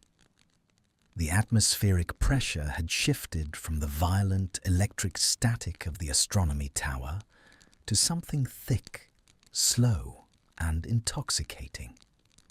It was no longer a question of if they could be near each other, but rather how much of the new, terrifying heat they could handle without combusting. On the 3rd night of the break, the snow fell in massive, silent flakes, burying the world in white. Hermione sat on the rug before the hearth, a thick parchment spread across her lap, her quills scratching a rhythmic, comforting sound into the quiet. Draco was draped across a nearby armchair, his long legs stretched toward the heat. He wasn't pretending to read tonight. He was simply watching her. He watched the way the firelight caught the gold in her hair, the way her brow furrowed in concentration, and the way her tongue occasionally poked out as she puzzled over a difficult translation. The silence was a tactile friction, but it was soft now, a gentle pull rather than a jagged push. "You're staring, Draco," Hermione said without looking up, a small, secret smile tugging at the corners of her mouth. "I'm observing," he corrected, his voice a low, raspy drawl that lacked even a hint of its former malice. "It's a scientific necessity. I'm trying to determine how one person can possess so much nervous energy while sitting perfectly still." Hermione finally looked up, her brown eyes bright and warm in the firelight. She set her quill down and leaned back on her elbows, her posture relaxed in a way it never was during the term. "It's not nervous energy, it's focus." "It's a menace," Draco countered softly. He slid out of the chair, moving with a slow, cautious grace, and sat on the rug a few inches away from her. The proximity was immediate, a visceral alignment of their shared space. He could smell the vanilla of her skin and the faint, woody scent of the library that always clung to her. Hermione didn't pull away. She didn't flinch. Instead, she shifted her weight, closing the microscopic gap between them until her shoulder rested against his arm. The contact was a revelation. It wasn't the jarring electric shock of the library or the desperate, crushing collision of the tower. It was a slow, steady burn, a grounding heat that seemed to seep through their robes and settle into their bones. Draco reached out, his hand trembling only slightly now. He didn't go for her hand. Instead, he let his fingers brush against the hem of her sleeve, tracing the texture of the wool. His silver ring glinted in the firelight, a stark contrast to the warmth of the scene. "I didn't think I'd stay for Yule," he admitted, his voice barely a whisper. "I thought I'd go back to the manor, sit in the dark, and wait for the term to start again." "I'm glad you didn't," Hermione replied. She turned her hand over, her palm facing upward in a silent invitation. Draco took it. He interlaced his long fingers with hers, his thumb tracing the soft skin of her palm. The connection was absolute. For the first time, the guilt that usually sat like a lead weight in his stomach felt manageable. Not gone, but balanced by the sheer reality of her presence. "It's quiet here," he murmured, his gaze fixed on their joined hands. "I never knew the castle could be this quiet." "It's the snow," she said. "It muffles everything. It makes the world feel like it's just this room." They sat in silence for a long time, the only sound the occasional pop of a log in the hearth. The tension between them had evolved into a magnetic pull that was almost sleepy, a comfortable weight that allowed them to just be. Slowly, driven by a need for a deeper connection, Draco shifted. He leaned his head back against the base of the sofa, and Hermione followed, resting her head in the hollow of his shoulder. He felt the soft puff of her breath against his neck, the erratic rhythm of her heart slowing down to match his own. He raised his free hand, his fingers finding a stray curl at her temple. He didn't pull it. He just let it wind around his finger, marveling at the softness of it. "Hermione," he said softly. "Yes?" "I don't know how to do this," he confessed, the honesty of the moment stripping away the last of his aristocratic armor. "I don't know how to be this person, the one who stays." Hermione lifted her head just enough to look at him. She saw the uncertainty in the line of his mouth and the lingering shadows in his grey eyes. She reached up, her hand cupping his jaw, her thumb brushing over the sharp line of his cheekbone. "You're already doing it," she whispered. She leaned in, her lips brushing against his in a kiss that was the polar opposite of the tower. This wasn't a desperate reclamation. It was a promise. It was slow, tasting of tea and peppermint, a gentle exploration of this new shared territory. It was the sound of a sigh, the feeling of her hands sliding into his hair, and the absolute crushing certainty that the war, the real war, the one inside their heads, was finally over. When she pulled back, she didn't move away. She tucked her face into the crook of his neck, her breathing deep and even. Draco wrapped his arm around her, holding her close, his chin resting on the top of her head. The Yule truce wasn't just a break from classes. It was the foundation of their future. In the silence of the snow-covered castle, they had stopped being symbols of a broken world and had simply become two people, warm and alive, by the fire. In the present, Draco looked down at his wife. The fire had almost completely faded, but the warmth in the room was undiminished. He squeezed her hand, the weight of their history a comfortable, familiar presence. "It was a very good truce," he murmured, his voice thick with the same affection he had felt all those years ago. Hermione smiled, leaning her head against his shoulder, just as she had in the common room. "The best one we ever had." The grandchildren stirred in their sleep, but the old couple didn't move. They remained in the quiet, the memories of the past providing the light for their present, entirely content in the sanctuary they had built from the ashes of their youth. The final embers of the hearth collapsed into a soft, glowing pile of ash, casting a warm pomegranate light over the drawing room. The silence that followed the end of the story was profound, a living thing that breathed alongside the sleeping children. Draco felt the weight of Scorpius's head against his knee, a grounding reality that anchored him to this beautiful, improbable present. The winter storm outside had finally spent its fury, leaving the world wrapped in a thick, muffled blanket of fresh snow. Hermione remained tucked against his side, her hands still interlaced with his. The leather-bound book on her lap had slid to the floor unnoticed, its pages open to a chapter on ancient constellations. She looked at the children, her expression one of such fierce, tender pride that Draco felt a familiar, sharp ache of gratitude in his chest. "They're all asleep," she whispered, her voice a soft caress in the dim light. "Our little lions and snakes, finally at peace." Draco looked down at the tangle of blonde and dark curls at their feet. The generational divide had blurred here, in this room, where the prejudices of the past had no soil in which to take root.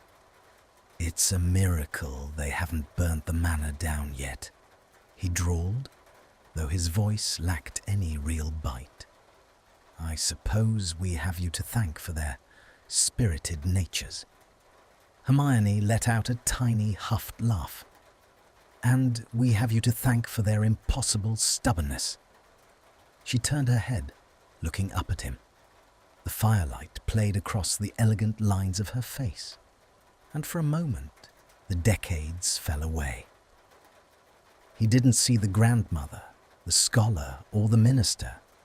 He saw the girl in the damp alcove, the witch in the fuchsia steam, the woman who had stood on the freezing tower and refused to let him drown in his own shadows. The transition from the memories to the present was seamless now. The internal conflict that had defined his youth, the constant, agonizing fluctuation between the man he was raised to be and the man she saw him becoming, had long since settled into a deep, quiet certainty. The memory of their final days at Hogwarts rose one last time, not as a jagged fracture, but as a polished stone. It was the morning after the graduation ceremony. The castle was humming with the frantic energy of trunks being packed and owls being sent, but the astronomy tower was deserted. Draco had gone there instinctively, seeking the place where his world had fundamentally shifted its axis. The May sun was pale and golden, warming the ancient stone. The air smelled of blooming gorse and the sharp, clean scent of the lake. He was standing by the same railing where he had once gripped the stone until his knuckles turned white. Today, his hands were relaxed, resting lightly on the weathered masonry. He was no longer a boy hiding in the dark. He was a man standing in the light, however fragile that light might still feel. He heard her footsteps. They were lighter now, no longer burdened by the heavy defensive cadence of their 8th year. Hermione joined him at the railing. She was wearing a simple travelling cloak, her hair a wild, glorious halo in the morning sun. She didn't say anything at first. She just stood beside him, her shoulder brushing his, a visceral alignment that felt as natural as breathing. "We're leaving," she said softly, looking out over the forbidden forest. "We are," Draco replied. He turned to look at her, the magnetic pull between them stronger than ever, but devoid of the old, suffocating pressure. He reached out, his long fingers tracing the line of her jaw. The silver ring on his hand caught the sun, glinting with a bright, hopeful light. He felt the soft heat of her skin, the steady pulse in her neck. There was no static now, no jarring friction, only a deep, resonant harmony. "I don't have a plan, Hermione," he admitted, the honesty no longer a terrifying exposure, but a shared truth. "My name is still a shadow in most of the world. I don't know where I fit." Hermione turned fully toward him, her brown eyes fierce and unwavering. She reached up, her hands finding the lapels of his robes, pulling him just a fraction closer. "You fit with me," she said. It wasn't a suggestion, it was a fact, as immutable as the laws of magic. "The world is big, Draco. We'll find a corner of it that we can make our own. We'll build something that isn't defined by what our fathers did." The sheer, staggering bravery of her trust hit him with the force of a tidal wave. He looked at her, this brilliant, principled woman who had every reason to walk away, and instead chose to stay in the wreckage with him.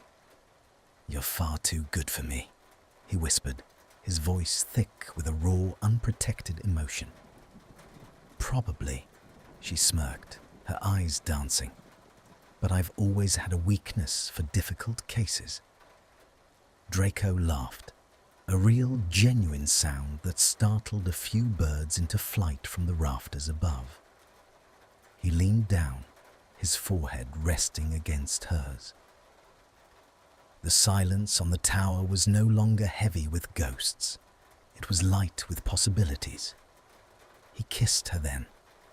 It wasn't the desperate, salty collision of the winter night, nor was it the gentle, tentative promise of the Yule fire. This kiss was a foundation. It was deep, slow and certain, tasting of the morning air and the limitless horizon. It was the sealing of a contract that had been written in the mud of Hogsmeade and the steam of the labs. When they finally stepped apart, Draco kept his hand in hers. He looked back at the castle one last time, the place where he had nearly lost himself, and the place where she had found him. "Let's go," he said. Back in the present, the drawing room was almost entirely dark, save for the faint, silver moonlight filtering through the gap in the curtains. Draco looked down at Hermione, who had finally closed her eyes, her head resting securely on his shoulder. The story was finished. The children were safe. The war was a ghost that had finally been laid to rest by the power of 1,000 quiet evenings, just like this one. Draco moved carefully, trying not to wake Scorpius. He leaned over and pressed a lingering kiss to the crown of Hermione's head, inhaling the familiar, comforting scent of vanilla and old books. She stirred slightly, a small, sleepy smile touching her lips, and squeezed his hand in her sleep. He looked out at the snow-covered grounds of the manor. It was no longer a fortress of pride and prejudice. It was a home. The atmospheric pressure was perfect, light, warm, and full of the quiet magic of a life well lived. With a flick of his fingers, he performed a silent, wandless charm, levitating the children one by one toward their beds in the nursery upstairs. Then he stood, offering his hand to his wife. "Come, Hermione," he whispered. The fire is out." She opened her eyes, her gaze clear and full of a love that had only deepened with the passing of the years. She took his hand, her fingers interlacing with his, as they had done on the tower, in the lab, and in the mud. "It's never really out, Draco," she replied softly. As they walked out of the room together, the silver ring on his finger caught the last dying spark of the hearth. A tiny, brilliant flash of light in the darkness, a reminder of the boy who had been saved by the witch who refused to let him go. The heavy doors of the drawing room swung shut with a gentle, final click, leaving the memories to rest in the quiet, golden peace of the manor. The heavy oak doors of the nursery clicked shut with a muffled, final resonance, leaving the corridor in a state of silver-tinted silence. The grandchildren were safely ensconced in their dreams, leaving the vast, echoing halls of Malfoy Manor to the two ghosts who had successfully turned a fortress of cold tradition into a sanctuary of warmth. Draco stood for a moment in the dim light of the hallway, his hands buried deep in the pockets of his charcoal grey cardigan. The atmospheric pressure of the house had shifted. The chaotic, bright energy of the children had evaporated, replaced by the deep, resonant quiet of a winter midnight. He turned his gaze toward the west wing. He didn't need to check the map or listen for footsteps. The magnetic pull of Hermione's presence was as sharp and directional as a compass needle.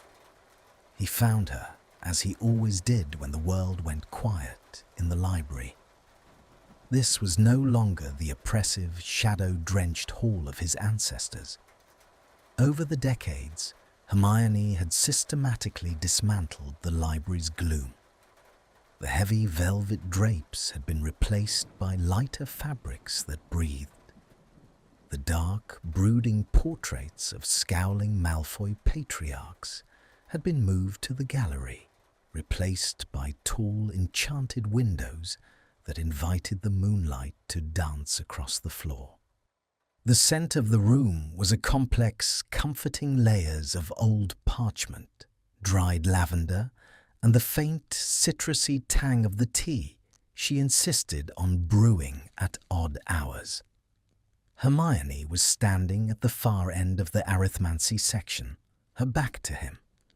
She had draped a cream-coloured pashmina over her shoulders, its fringe swaying slightly as she reached for a book on a shelf just above her eye level.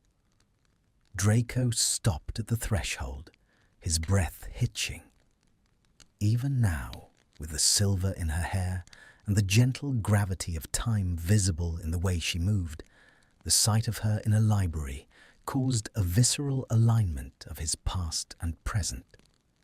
The static hum of the memory from their 8th year, the jarring impact of their first real touch in these very aisles, surged through him like a phantom limb.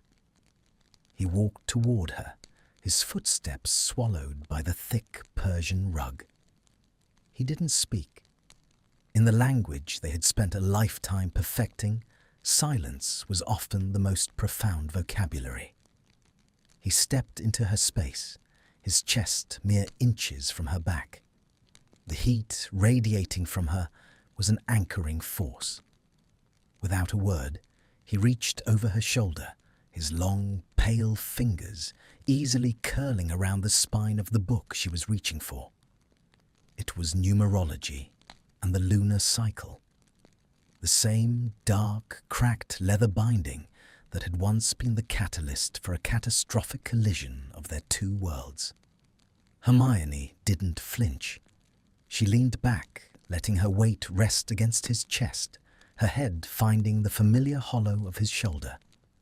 A soft, contented sigh escaped her lips, visible as a faint mist in the cool night air. "I was wondering if it was still in the same place," she whispered. Her voice was a low melodic vibration that he felt against his ribs. I moved it 3 inches to the left in 1999. Draco murmured into her hair, his voice a raspy, affectionate drawl. You had a habit of reaching for it with such frantic energy that I feared you'd topple the entire shelf. Again. He slid the book from its place but didn't hand it to her. Instead, he kept his arm extended, boxing her in against the shelves. The proximity was intoxicating. The air between them was thick with the scent of vanilla and the cold, crisp ozone of the winter night. It was the can't help but think tension of their youth, now matured into a cannot be without devotion. Draco lowered his arm, turning the book over in his hands. The silver ring on his finger, the same one that had once grazed her knuckles with such violent static, glinted in the moonlight. He traced the worn leather, his mind drifting back to the internal conflict that had once nearly paralyzed him. Sometimes, he began, his voice dropping to a vulnerable, gravelly tone, I still walk into this room and expect to see that boy, the one who was so terrified of his own shadow that he thought touching your hand would burn him alive. Hermione turned in the circle of his arms, her brown eyes searching his face with a terrifying, beautiful clarity. She reached up, her small, warm hand cupping his jaw. Her thumb traced the sharp line of his cheekbone, a tactile friction that grounded him in the present. He's still here, Draco, she said softly. But he isn't hiding in the shadows anymore. He's the one who kept the fire burning tonight. He's the one who told those stories to our grandchildren. She took the book from his hand and set it on the nearby reading table, never breaking eye contact. The atmospheric pressure in the library intensified, a magnetic pull that demanded a different kind of acknowledgement. Do you remember the steam, Draco? She asked, her eyes sparkling with a sudden playful heat. In the alchemy lab, the way you looked in fuchsia. Draco let out a huff of laughter, his hands finding her waist. He pulled her closer, their bodies aligning with a familiarity that felt like coming home. I remember thinking that if the potion didn't kill me, the scent of your hair certainly would. It was an agonizing distraction. It wasn't just the potion that was unstable that day, Hermione whispered. She reached up, her fingers tangling in the silver blonde hair at the nape of his neck. It was the first time I realized that your silence wasn't coldness. It was a scream for help. Draco's expression softened, the last of his aristocratic masks dissolving in the moonlight. The guilt that usually sat in the periphery of his mind, the rot in the foundation he had spent a lifetime repairing, felt light tonight. He looked at the woman who had walked through the fire with him, who had seen his most broken parts and decided they were worth mending. I didn't deserve your help, Hermione. I certainly didn't deserve your trust. Love isn't about what we deserve, Draco, she replied, her voice thick with an emotional intensity that made his heart hammer against his ribs. It's about what we choose to build in the ruins. She stood on her tiptoes, her lips hovering just a breath away from his. The tension was no longer a wall. It was a bridge. Draco closed his eyes, his forehead dropping to rest against hers. He breathed in the vanilla and the library dust, the smell of his entire world. He didn't wait for her to bridge the gap. He leaned in, his lips meeting hers in a kiss that was slow, deep, and profoundly grounded. It wasn't the frantic, desperate reclamation of the astronomy tower, nor was it the tentative truce of their Yule holiday. This was a kiss of absolute quiet victory. It tasted of peppermint, and the lingering heat of the fire, a tactile promise that had been kept for over 50 years. Draco's hands tightened on her waist, pulling her flush against him. He felt the soft sob she let out into his mouth, not a sob of sorrow, but of a relief so deep it spanned decades.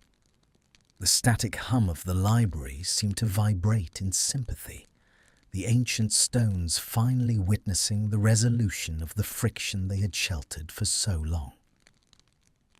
When they finally pulled apart, Draco kept his eyes closed for a moment longer, savouring the warmth of her breath on his skin. He felt a profound sense of visceral alignment.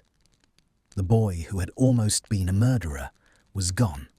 In his place stood a man who was entirely, irrevocably loved.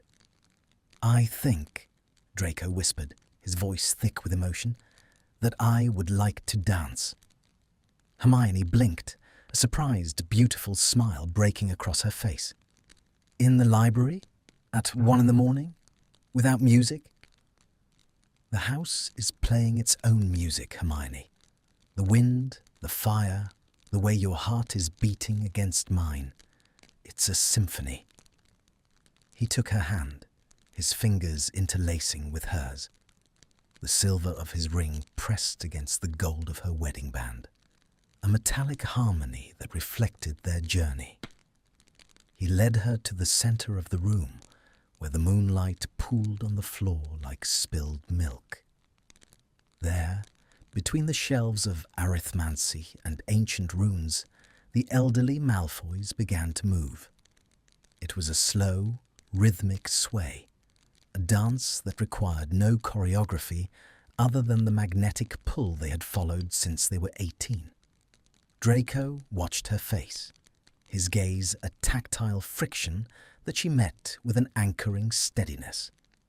He saw the girl who had challenged him, the woman who had changed him, and the partner who had saved him.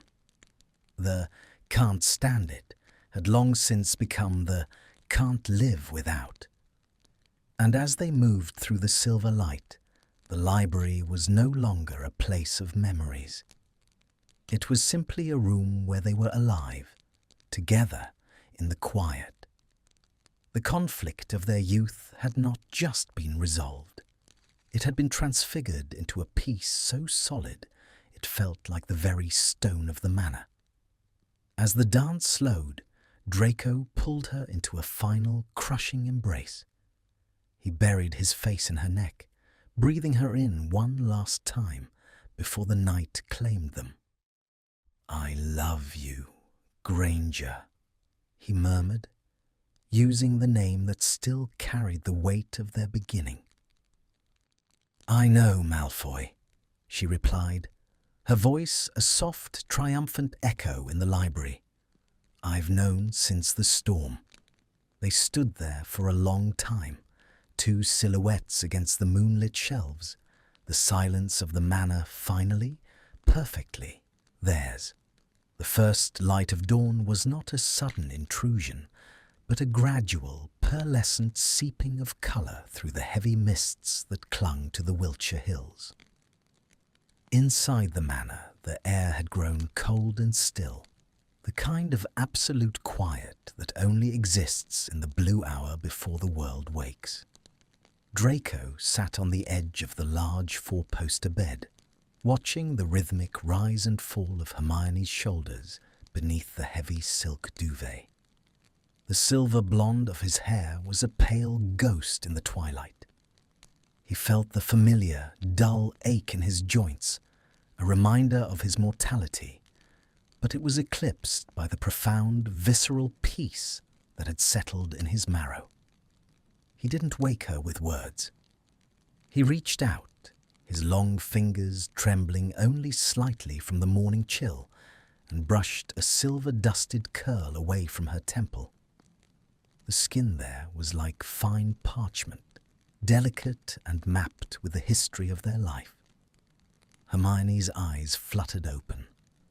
There was no confusion in her gaze, no startled adjustment to the reality of her surroundings.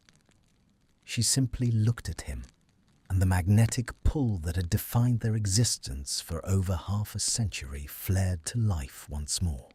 She reached out, her hand finding his, her palm warm and dry, an anchoring force that had steered him through every storm since the astronomy tower.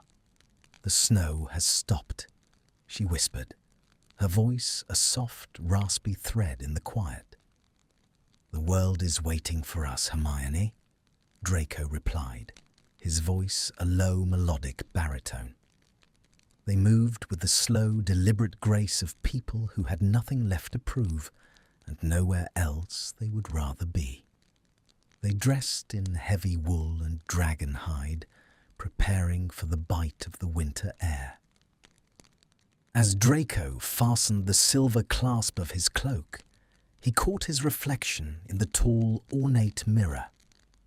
He saw the lines of his face, the shadows of his past, and the steady, quiet light in his eyes. He was no longer the broken boy of the 8th year. He was a man who had built a cathedral out of ruins. They stepped out of the manor's side entrance, the heavy stone door closing with a solid, muffled thud.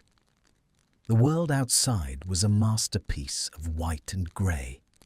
The vast gardens, once a site of rigid, manicured perfection under his father's rule, were now a wilder, more organic landscape. Hermione had spent years planting life where there had once only been status. The snow lay thick on the hedges, and the air carried the sharp, metallic tang of frost and the clean, exhilarating scent of pine. They walked in silence, their boots crunching in perfect rhythmic synchrony against the fresh powder. They didn't need to speak. The atmospheric pressure of the morning was thick with a shared understanding, a visceral alignment of two souls who had survived the worst of humanity and found the best in each other. Draco led her toward the southern edge of the estate, to a spot that had once been the darkest corner of the grounds. It was here, during the war, that the air had always felt heavy with the scent of ozone and the metallic taste of fear. Now it was a hidden garden, shielded by ancient yew trees and enchanted to bloom even in the harshest conditions. At the center of the garden stood a small white stone bench. It overlooked the valley where the first rays of the sun were just beginning to catch the frost-covered trees, turning them into a forest of diamonds. "Do you remember what you said to me on the tower?" Draco asked, his gaze fixed on the horizon. He didn't look at her, but his hand tightened around hers, his silver ring pressing into her skin. "I said many things, Draco. I was quite prone to lecturing you back then." Hermione teased gently, though her eyes were shining with a profound emotional heat. "You said I wasn't the rot. You said I was a survivor," he murmured, finally turning to face her. The early morning light caught the sharp, aristocratic lines of his face, softening them. "I spent so many years waiting for the foundation to crumble, Hermione, waiting for you to realize that I was a mistake. But every morning, for 50 years, I've woken up to find you still there." Hermione stepped into his space, her small frame dwarfed by his heavy cloak. She reached up, her fingers grazing the line of his jaw, her touch a tactile friction that sent a familiar jolt of electricity through his veins. "It was never a mistake, Draco. Not the library, not the lab, not even the mud in Hogsmeade," she whispered. Her voice broke slightly, thick with the weight of their shared history. "It was the only path that could have led us here. The tension, the doubt, the fear, it was all just the fire that forged us." The sun finally broke over the edge of the hills, a brilliant golden explosion that flooded the garden with light. The shadows of the yew trees stretched long and thin across the snow. Draco felt the last of his internal conflicts dissolve. The morally grey boy had long since found his centre. The guilt of his ancestors was a ghost that had no power in this light. He looked at Hermione, the woman who had challenged his prejudices, broken his pride, and given him a reason to breathe, and felt a wave of such intense, overwhelming love that he had to close his eyes against the sting of it. "I used to think that love was a grand, dramatic thing," Draco said, his voice raspy with emotion. "Like a duel or a sacrifice. But it isn't, is it? It's the silence between us. It's the way you know exactly how I take my tea. It's the way you stayed when the world told you to run." Hermione smiled, a beautiful, radiant expression that rivaled the sunrise. She didn't answer with words. She bridged the final gap between them, her lips meeting his in a kiss that was the ultimate resolution of their story. It was a kiss that contained everything. It was the bite of the silver ring and the scent of crushed mint. It was the cold rain of the Highlands and the warmth of the Yule fire. It was slow, deep, and profoundly steady. A kiss of two people who had reached the end of the long, difficult road and found that they were exactly where they were meant to be. When they pulled apart, Draco kept his forehead pressed to hers, his breathing synchronized with the rhythm of the waking world. He felt the heat of her skin, the strength in her hands, and the absolute, unwavering trust that had been the foundation of his life. "Look," Hermione whispered, gesturing toward the manor. Back at the house, the curtains of the nursery had been pulled back. 3 small figures were visible at the window, their blonde and dark heads pressed together as they watched the sunrise.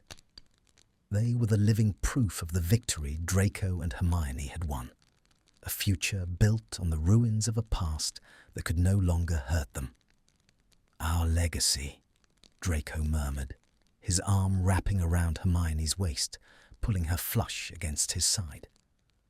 "Our happy ending," she corrected softly. They stood in the garden as the sun climbed higher, turning the snow into a sea of gold. The atmospheric pressure was perfect, light, warm, and full of the quiet, enduring magic of a love that had defied every expectation. The conflict was over. The friction had become a flame that would never go out.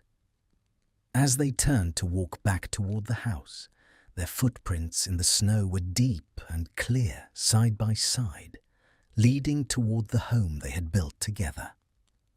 The winter wind was gone, replaced by the soft, hopeful promise of a new day.